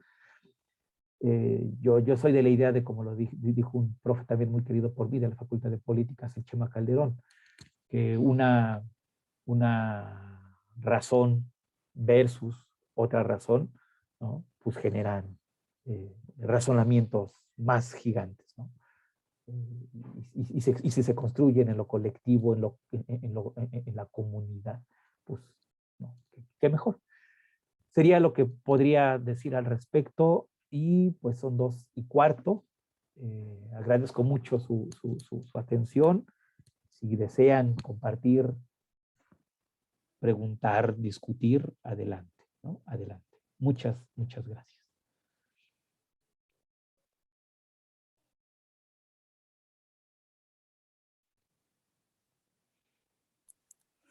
Gracias, Omar.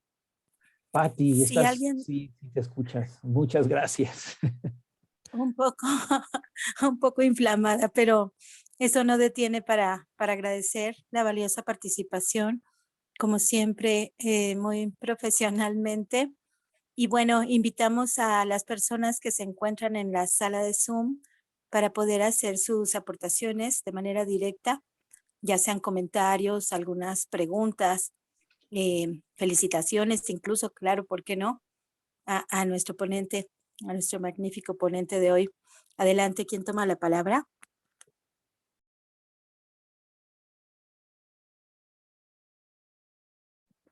Eli, preciosa, adelante, por favor.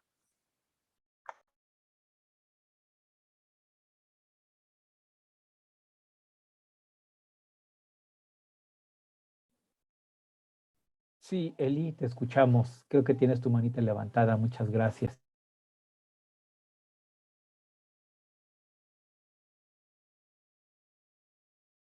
Ay, ya pude, perdón, se me entró una llamada y luego se confundió todo.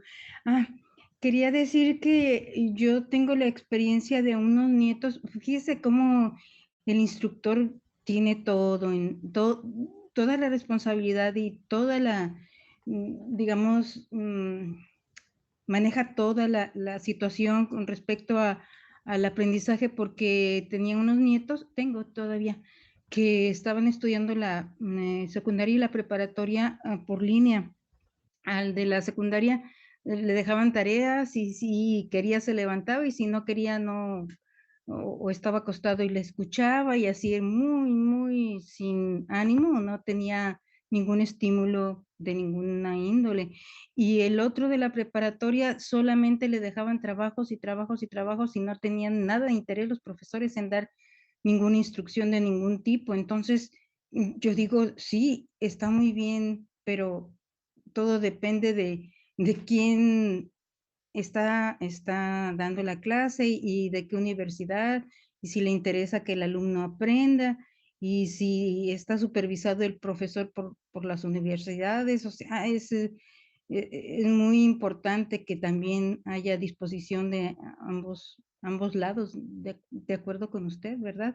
Entonces también es un fraude para, en esta pandemia fue un fraude, yo así lo vi en muchos aspectos porque no le sirvió como se esperaba. Si de por sí las presenciales a veces tienen sus defectos, me imagino estos niños cómo le batallaron y tuvieron que sacar adelante los programas porque se los pasaban para que los completaran ellos mismos casi, prácticamente sin instrucción, si no tenían las preguntas adecuadas y en el momento preciso. Perdón por la habladera. No, hombre, al contrario, de esto se trata, ¿no? Que todos hablemos y todos nos escuchemos. Muchas gracias. Muchas gracias. Gracias por las felicitaciones a quienes las manifestaron en el chat. Y un gusto saber de ti, Raquel. Muchas gracias. Un abrazo hasta, si sigues en Pachuca, hasta Pachuca. Hay más manitas levantadas. No sé si desea agregar algo más, Elisa. No, muchísimas gracias. Fue excelente su exposición, tan importante que aprendí muchísimo y muchísimas gracias. Yo soy médico y me tocó dar conferencias, clases en la universidad y qué esperanzas que nos hayan dicho cómo teníamos que hacerlo. Yo mi voz me modulaba y decía lo que podía, lo que entendía era un absurdo lo que hacía como, como instructora. En realidad también yo le fallé en ese aspecto, pero ahora que estoy aprendiendo ya para qué, pero le agradezco mucho y excelente exposición. Muchas gracias. No, hombre, al contrario, le agradezco mucho palabras. Antes, veo otras dos manitas. Antes de esto, miren, acabo de compartir un formulario en el chat de Zoom por el que ustedes, si lo llenan, tendrán derecho a su constancia con valor curricular, porque sabrán que el Consejo de Transformación Educativa está más que legalmente constituido y estamos próximos a tener un encuentro internacional en Toluca. Así que su constancia será con total valor curricular. El Alba Arriaga, qué gusto, mira, un abrazo, mi estimado Lalo. Y también compartí el enlace no, ya ven que no pude abrir la conferencia que querían que escucháramos juntos, ¿no? De esta psiquiatra española. Ya compartí el enlace para que la puedan escuchar cuando ustedes lo deseen. Estaría entonces la manita de Marta Arias, por favor.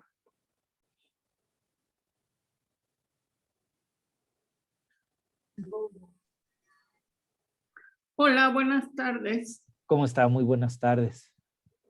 Bueno, yo lo que quiero comentar es que fue muy clara la exposición. Me gustó mucho la manera como lo fuiste esquematizando y felicitarte por ese hecho. Muchas gracias. Y también, pues, me gustaría entrar en contacto contigo, que lo haré por el correo para darle continuidad. Muchas gracias. No, hombre, al contrario, Marta, al contrario, y con todo gusto, ¿no? Como decía el Chente, que en paz a mí sí me dolió la muerte del Chente, no sé a ustedes, pero como decía el Chente, en paz descanse, mientras sigan aplaudiendo, yo sigo cantando. Si ustedes siguen en contacto, yo encantadísimo de compartir, pues sí, de socializar y de seguir aprendiendo de manera conjunta, ¿no? De seguir estudiando, discutiendo estos temas que si nos hermanan, ¿no? Pues fabuloso. Muchas gracias. Y también me gustaría preguntar, ¿dónde escribo para la constancia? Acabo de poner el formulario en el chat de aquí de Zoom. Ah, muy bien, muchas gracias. A lo mejor se perdió porque, bueno, entran más mensajes y lo voy a volver a copiar en este mismo momento. Ahí está. Es el último mensaje del chat, es el formulario para que ustedes puedan tener derecho a constancia con valor curricular. Pero ahí tengo que descargarlo o qué hago? No. Usted le da. Creo que ya me salí. No, está bien. Creo que el que se salió fue el maestro. Sí, perdón, no, es que mi internet falló. Ahí está. Perdónenme. No, yo les decía que nada más denle clic al enlace y les va a abrir un formulario Google. Lo llenan y ponen su nombre, ponen su correo electrónico, algunas otras cosas que se lo solicitan y será más que suficiente. Bueno, muchas gracias. Al contrario, está la manita de Lázaro Salas. Por favor, muchas gracias. Sí, gracias, muy buenas tardes. Un ¿Cómo gran está? gusto nuevamente, ¿verdad? Estar aquí contigo. Pues la verdad nada más es reiterar esa felicitación, sobre todo porque, pues bueno, ya tuvimos la oportunidad también de estar ahí lo de la cuestión de la editorial de la revista y caray, ¿verdad? Yo soy contador de profesión. Y por accidente o por gusto me ha interesado la docencia. Ya desde hace unos 32 años que estoy en la Universidad Veracruzana. Y bueno, pues no dejo de pensar, ¿verdad?, que la tarea de ser docente o de estar frente a un grupo no es tarea fácil, y más cuando se hizo ahora de manera virtual.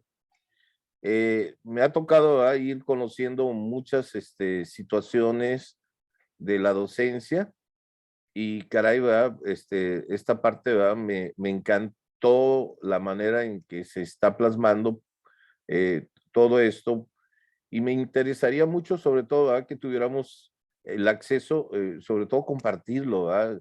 Esta videograbación, si es que se pudo videograbar. Ya veo que está en el Face Live, entonces ahí, por ahí voy a consultar. Pero sí, el hacerlo virtual no es una tarea fácil. Me decían los jóvenes, yo acabo ahorita de terminar mi clase y sí, siempre he procurado ser muy plausible, muy dinámico, que el muchacho esté interesado. Es más, no es por decirlo, ¿verdad?, pero siempre me buscan los muchachos para mis clases, ellos tienen la elección y luego me preguntan, ¿a qué horas va a tener su horario, ¿verdad?, pero sí es una situación ahorita con esto de la pandemia que no ha sido una tarea fácil.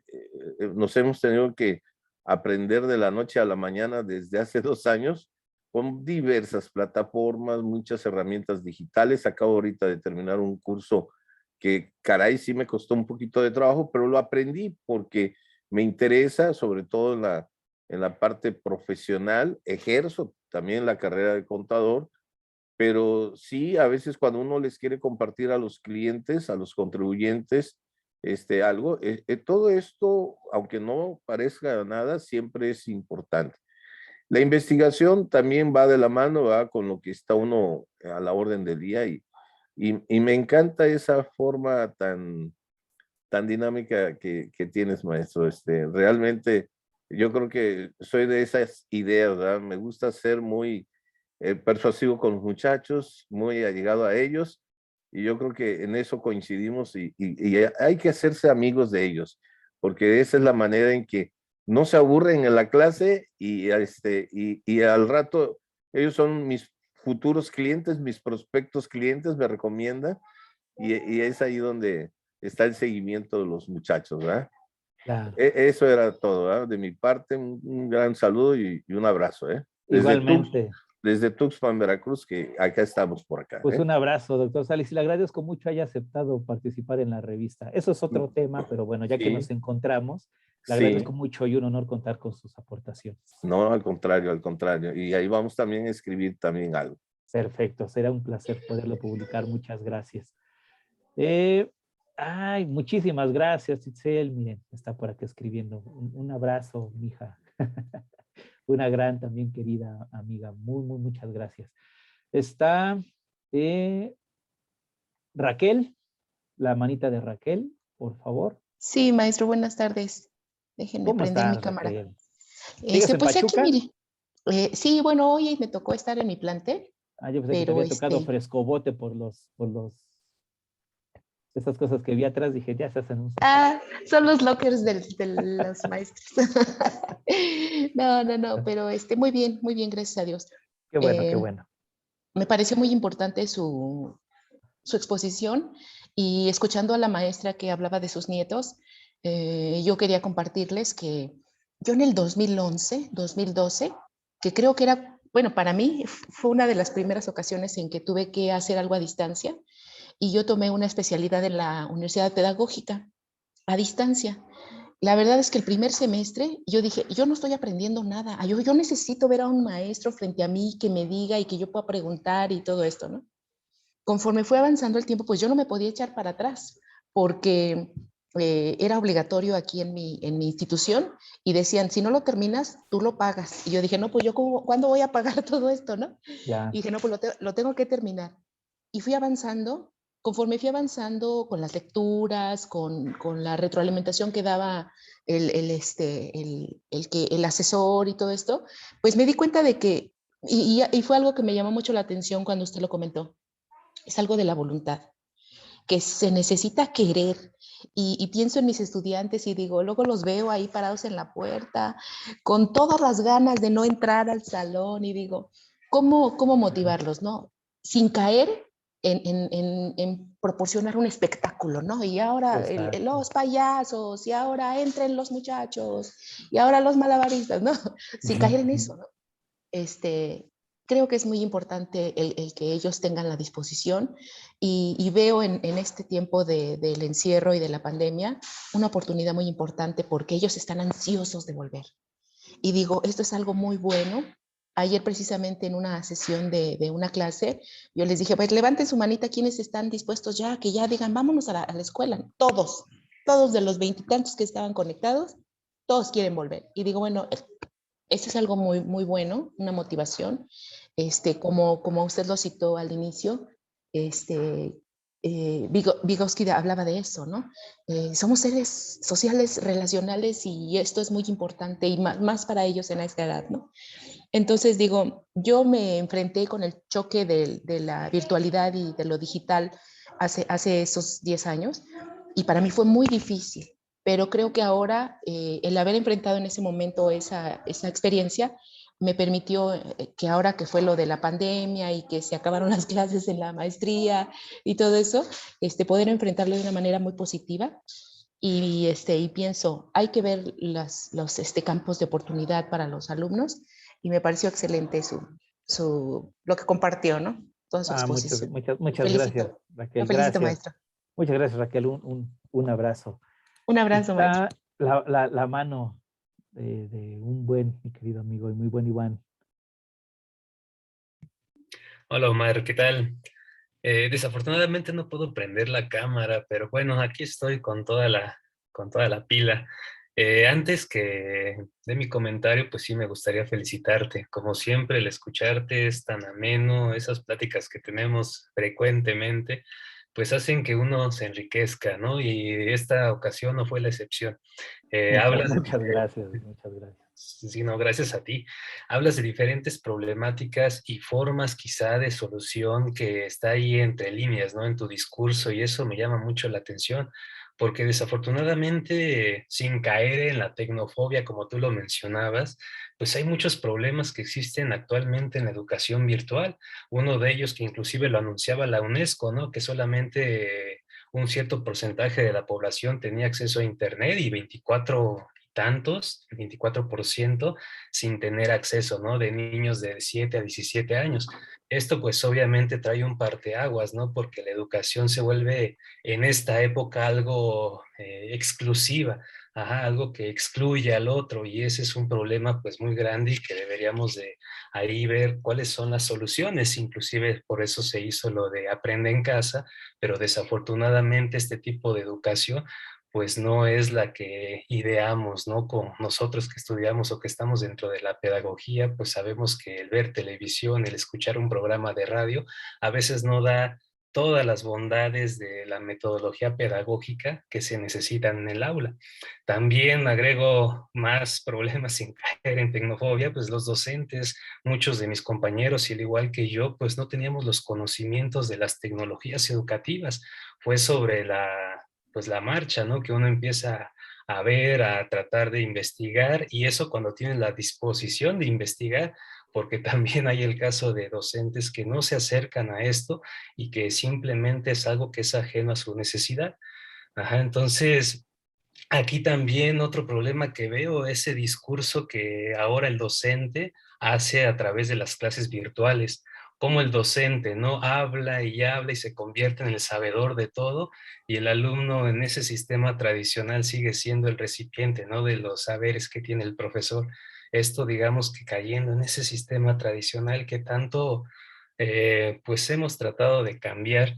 Y pues nos vamos hasta otras situaciones, ¿no? Como hasta el aumento de peso que tenemos en la actualidad de los alumnos. Soy un poco burdo, pero desafortunadamente a nivel internacional México ocupa un lugar muy grande en obesidad, y ahora en esta pandemia, pues al estar ahí sentados todo el día se ha reafirmado esta situación. Pero ahora, obviamente hay desventajas, pero también hay muchas ventajas que también las hemos platicado en diversas ocasiones, eh, tales como pues si trabajamos bien se genera una mejor independencia o autonomía en el alumno, cosa que siempre estamos buscando.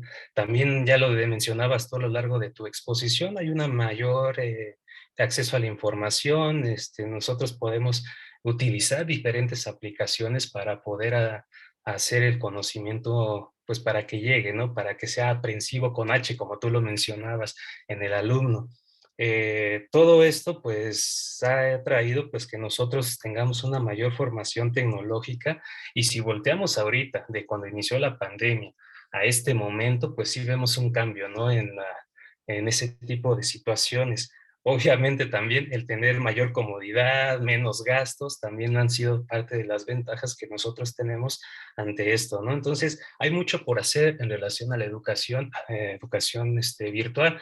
Obviamente no vamos a caer en discusiones de instrucción, educación, formación, porque eso ya es para otro tema, para otra discusión también muy, muy amena, pero sí por hacer en México falta mucho, por construir y deconstruir sobre este papel de la formación virtual, falta mucho porque hay muchas ventajas, pero también sigue habiendo esas desventajas que desafortunadamente no hacen que el alumno aprenda.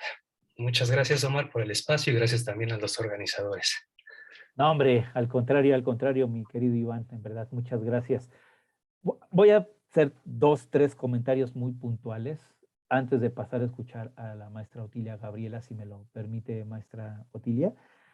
Muy rápido, y en función a lo que ahorita decía Iván. Hay problemas estructurales, por supuesto, ¿no? Ella lo mencionaba, de acceso, de infraestructura, de financiamiento, de exclusión, muchas otras cosas. También hay asuntos de actitud. Dos,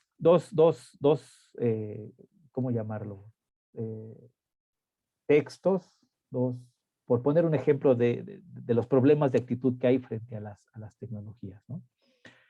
Por allá a esta, Frida Díaz Barriga, creo que aquí varios de aquí conocemos a Frida Díaz Barriga.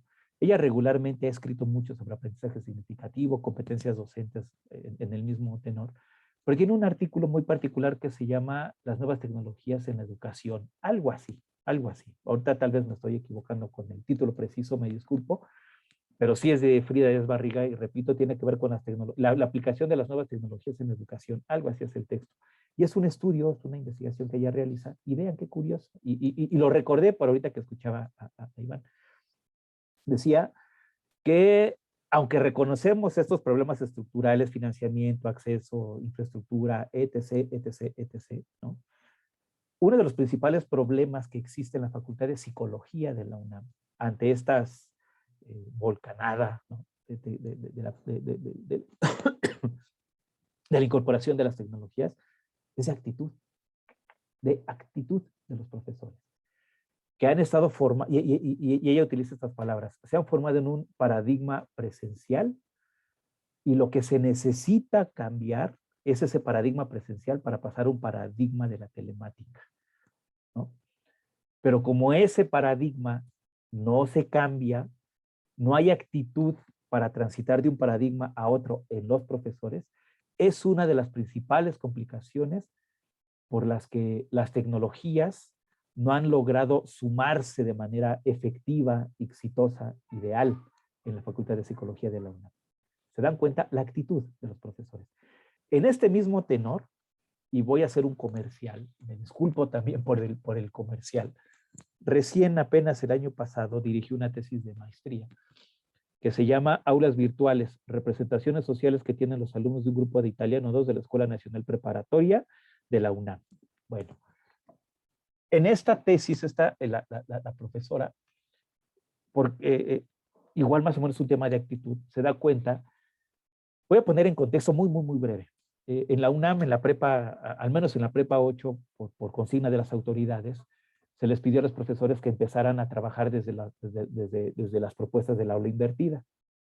Esta maestra, que se llama Nadia, hizo lo propio, hizo su tarea, se puso a trabajar desde el aula invertida. Teóricamente, desde el sustento conceptual epistémico, se dice que el aula invertida fomenta al menos dos grandes habilidades en los estudiantes: el aprendizaje autónomo y la autorregulación. Pero la experiencia de esta maestra demostraba lo contrario. A pesar de que ella trabajaba el aula invertida, pues nomás, no había ni, o sea, no se fortalecía el aprendizaje autónomo, ni tampoco la autorregulación en los estudiantes. Y entonces ella tuvo, creo yo, a bien preguntarse sobre las representaciones sociales que los estudiantes tienen sobre el aula invertida. Y los resultados fueron bien interesantes, porque los estudiantes, las representaciones que tienen del aula invertida es muy alejada para usos escolares. Como tutoría para resolver cuestiones de electricidad, de electrónica, como tutoría para resolver asuntos sobre cómo cocinar un pastel, de cosas así, ¿no? Pero no la entendían como un medio, ¿no? No tenían, o sea, no la pensaban de esa forma. Y entonces, una de las conclusiones es que si no se piensa el aula invertida por parte de los estudiantes como un modelo que abona a su formación, pues simplemente también hay cierto rechazo. No sé si me explique. Y eso es bien interesante destacar, creo yo, por los problemas, bueno, por lo que ahorita decía Iván, ¿no? Las cuestiones de actitud. Más allá de que si estamos formados en tecnologías o no, más allá de que si estamos en posibilidad de acceso o no, la actitud, ¿no? Y mencioné simplemente dos casos. La investigación de esta que publica esta Frida Díaz Barriga y esta tesis de maestría que les acabo de mencionar, ¿no? Y decía de los obesos, tengo una alumna con 2 hijos, ¿no? Ya de edad escolar, de escolar de educación básica, y aunque parezca, decía Iván, burdo, pues creo que también es un tema que no sé, no he rastreado, pero me da la impresión que no hemos puesto mucha atención y que creo yo tendríamos que poner cada vez más atención. Problemas visuales. Ella me platicaba que sus niños empezaron a tener problemas, les empezaban a chillar los ojos, los llevó a su oftalmóloga y la oftalmóloga le dijo, ¿qué se cree, señora? Que yo junto con otros colegas estamos haciendo un estudio, investigación, porque también son oftalmólogos, y nos hemos dado cuenta que los problemas visuales en los infantes, bueno, en los niños, aumentó a raíz del aprende en casa. Dice, aún no podemos decir todavía de manera contundente que hay una relación estrechísima entre los problemas visuales de los niños con que estén expuestos tanto tiempo en las computadoras con esta modalidad en línea. Pero de que hay un aumento, hay un aumento. Dice, y nosotros estamos indagando y vamos a escribir un artículo sobre lo que encontremos. Entonces, ahí hay también temas que tendríamos que estar yo esto se lo platicaba a mi esposa, me doy cuenta que también a mi hijo ya le lloran los ojos cuando ve la tele, digo, no será, o sea, no será causa de que está todo el tiempo pegado en la computadora por los temas del aprende desde casa, no sé, ¿no? En fin, esto es lo que me hizo pensar y comentar la participación de Iván. Muchas gracias. Está maestra Otilia, Gabriela, por favor.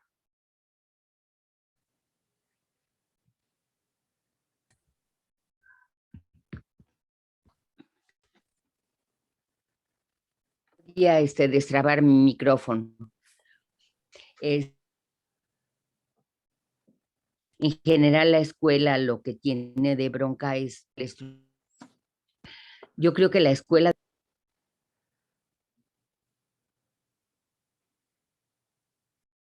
se quedó sin micrófono, doctora Otilia. Me da mucho gusto saludarla y escucharla. Gracias por igualmente. estar acá. Igualmente, Omar. Padre. Bueno, yo creo que es el tema, que son cosas muy ajenas a ellos, son cosas muy lejanas, y yo trabajé en el Colegio de Ciencias y Humanidades desde su fundación hasta 2015. Y bueno, ahí se abrió una puerta muy importante. Al principio los alumnos les gustaba estudiar y tenían una preparación, pero muy grande, de niños que llegaban todos tímidos, todos, después teníamos unos oradores buenísimos. Claro, también era el momento histórico, pero también la concepción de don Pablo de enseñarles 2 lenguajes y 2 métodos, cosas esenciales para que después ellos siguieran accediendo al conocimiento, es lo que a mí me parece muy bueno, ¿no? Y y con respecto, bueno, la educación debiera estar más de acuerdo con los intereses de los niños. En el colegio, el programa de química tenía cosas que eran cercanas a los chavos, pero después se iban hasta el cielo y les querían enseñar cosas que en su vida de veras iban a utilizar y que no les servían ni siquiera para estructurar su pensamiento, ¿no? Yo vi que los chavos se interesaban mucho cuando veían algo práctico, algo que se podía utilizar en la vida. Algunos tenían papás que sembraban en el campo y yo los llevaba a un lugar donde hacían una composta que le llamaban tlaxcachi, que estaba lista muy rápido, y los 2 o 3 de los chavos que yo llevé ahí la aprendieron a hacer, se le enseñaron a sus papás y a sus abuelos. Y sí aprendieron y sí sabían por qué se ponía esta cosa y por qué se ponía esta otra.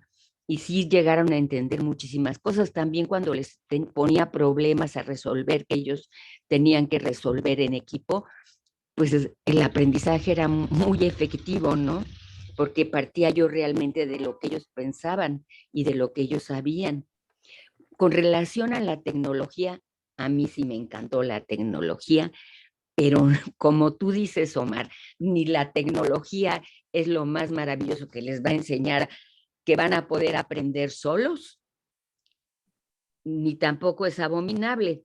Yo creo que hay que tomarla. Yo sí la retomé en mis clases y al final ecológicamente no usaba nada de papel, todo era a través de la computadora, pero sí tenía la relación con ellos. A mí me parece esencial hasta la preparatoria, hasta la edad de la preparatoria, que ellos socialicen, que estén con sus compañeros.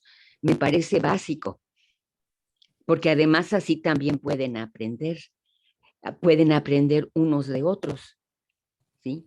Claro. Bueno, y muchas gracias por la exposición, me pareció muy, muy interesante, muy padre, muy ordenada, de veras, maravillosa. Gracias, Omar.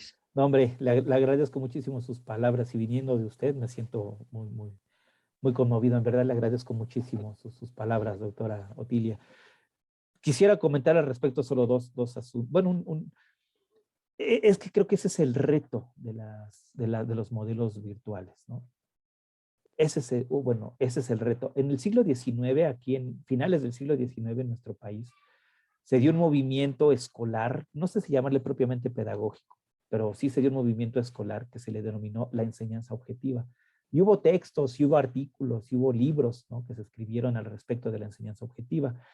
La enseñanza objetiva no es otra cosa más que, en lugar de aprender sobre frutas y verduras y el campo y el bosque en la escuela, ¿no? Pues los lleváramos al bosque, los lleváramos a donde se cosechan las frutas, los lleváramos me explico, al lugar, al sitio, ¿no? No llevar el sitio al salón, sino llevar el salón o llevar a la clase al sitio en concreto. Eso es básicamente el principio de la enseñanza objetiva.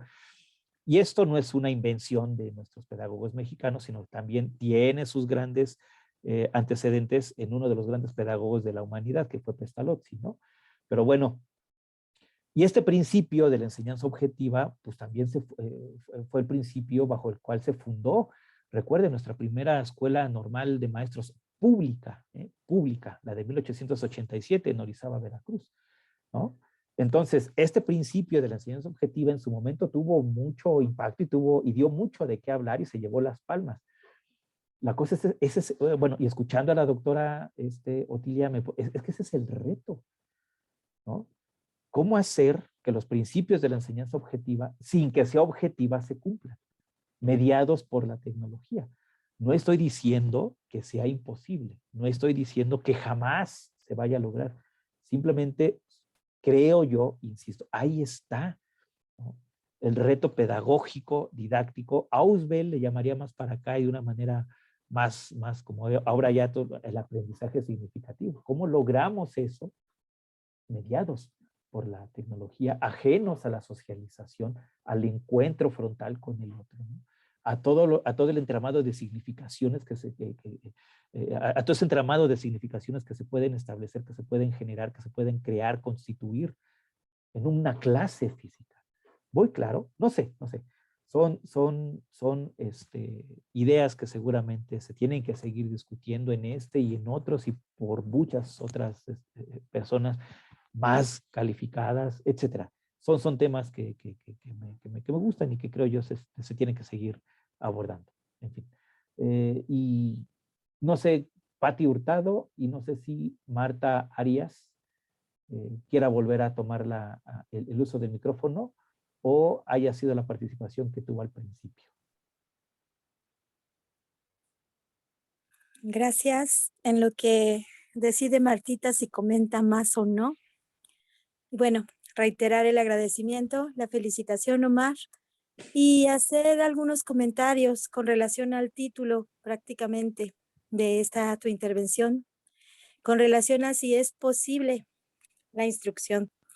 Yo considero que no solo es posible, sino que es necesaria siempre y cuando esta instrucción mantenga una intención, no solamente pedagógica, va más allá para el docente, cuando el docente es verdaderamente una persona que se encuentra convencida de quién es y qué papel juega en la importante actividad educativa. Esta instrucción sí es necesaria, no solamente en el aula virtual, lo fue y lo ha sido siempre desde lo que ha sido el aula regular, por así llamarla.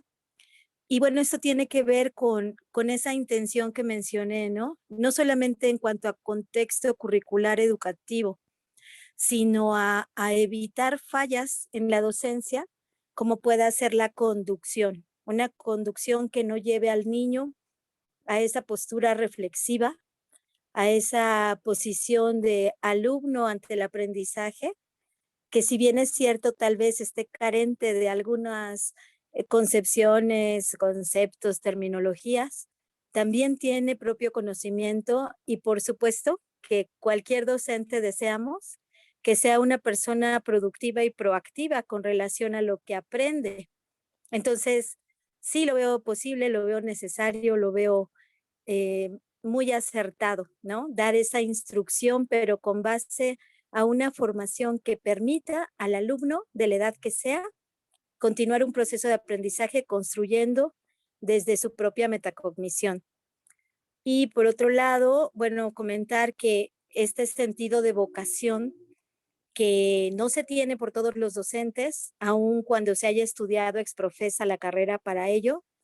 Tenemos incluso muchos que se han sumado a la tarea educativa que no estudiaron para profesores, que no estudiaron para ser docentes y que sin embargo conocen perfectamente la postura tanto del alumno como la que ellos tienen como parte de esa formación, de ese proceso en el alumno, ¿no? Y sobre todo, pues estar muy pendiente de los contenidos. Con el ejemplo que pusiste de la maestra de tu pequeño, me puse a pensar que tal vez, ¿no? En el afán de justificarla quizá desde mi función docente, quizá ella tuviera que observar otros contenidos y por eso se atrevió a hacer un dictado. La verdad lo desconozco, no es que la justifique, pero sí es importante conocer cuál es el fundamento que tiene el profesor para poder aplicar tal o cual actividad con el grupo.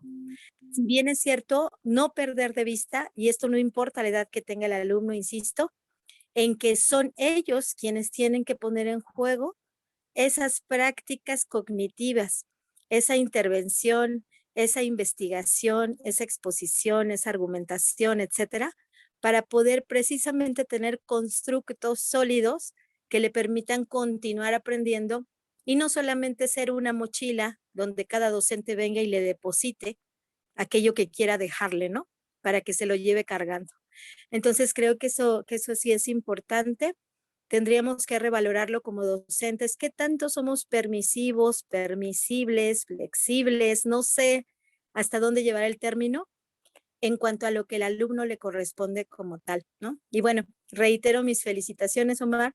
Te agradezco muchísimo todas las aportaciones, tu presentación y bueno, lo dinámico y lo agradable que haces este espacio de aprendizaje y de compartanza.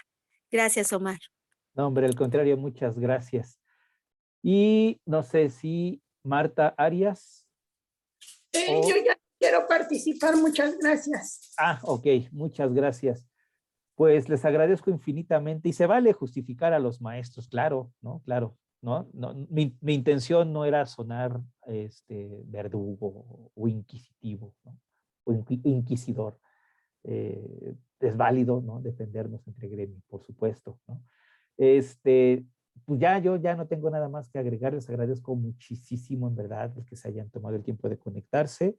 Hay que ir a echar taquito, ya van a ser las 3, es hora del barriga llena. Así es, pues si bien me contento, permites, ¿no? Omar, Adelante, sí, para la invitamos a próxima todos los mesa. asistentes, perdón, invitamos a todos los asistentes en la sala a abrir su micrófono para brindarte un aplauso muy merecido. Ay, hombre, muchas Por gracias. favor, adelante todos los que gusten abrir su micrófono y aplaudir la participación de Omar de la Rosa. Gracias Muchas totales, de gracias, verdad, Omar. muchas gracias. Y bueno, sí es. Muchas gracias, al contrario, gracias por acompañarnos. Gracias, y estaríamos solicitando por favor a Pavel Murueta que nos haga favor de compartir el cartel de nuestra próxima actividad, que sería, me tapa el título, la barra de herramientas de la computadora.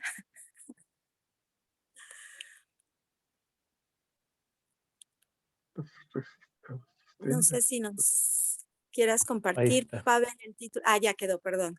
Sí, serían significados del homenaje a la bandera nacional en la educación básica.